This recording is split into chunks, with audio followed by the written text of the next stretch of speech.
Price allot. கர்த்தருக்கு பிரியமானவர்களே, இவர்களை மிக்க மகிழ்ச்சி அடைகிறேன். தேவனாசத்தை மேலான கிருபைக்காய் தேவனுக்கு நன்றி சொல்றோம். இதனால் வசனத்தை நம்மை பார்த்தோம் என்று சொன்னால், சங்கீதம் 143 அதிகாரம் 11 வசனம், உம்முடைய நீதியின்படி என் ஆத்துமாவை இடுக்கங்களுக்கு நீங்களாக்கிவிடும். சங்கீதக்காரன் தாவீது சொல்லுகிறார், ஆண்டவரே, என் ஆத்துமாவை இடுக்கங்களுக்கு நீங்களாக்கிவிடும்.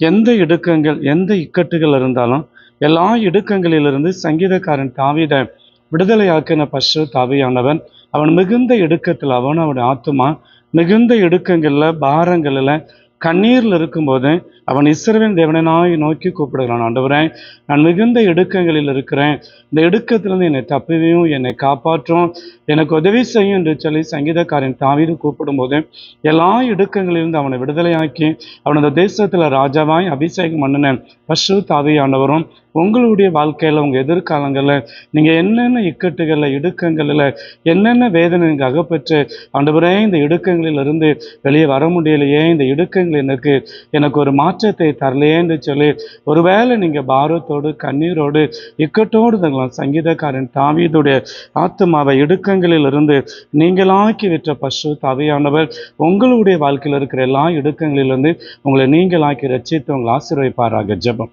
சௌத்தரிக்கிற ஆண்டவரே, சௌத்தரிக்கிற அன்பானே சுவாமி தேவரீர், எங்கள் பிள்ளைகள் எல்லா இக்கட்டுகள், இடுக்கங்கள், எல்லா வேதனைகளில் இருந்து ஆண்டவரே இந்த ஆத்மாவுக்கு ஒரு பரிபூர்ண விடுதலை நீங்கள் கொடுங்க ஆண்டவரே. இந்த இடுக்கங்கள் நிமித்தமாய் ஆத்மாக்கள்ல வேதனையோடு, கண்ணீரோடு, பாரத்தோடு இருக்கிற எங்கள் பிள்ளைகளுக்குள்ள தேவனாகிய கர்த்தருடைய பரலோகத்தின் ஆசீர்வாதங்களை, அற்புதத்தை நீங்கள் கற்றுடும்படியாய் ஜெபிக்கிறோம் நல்ல பிதாவே. ஆமென்.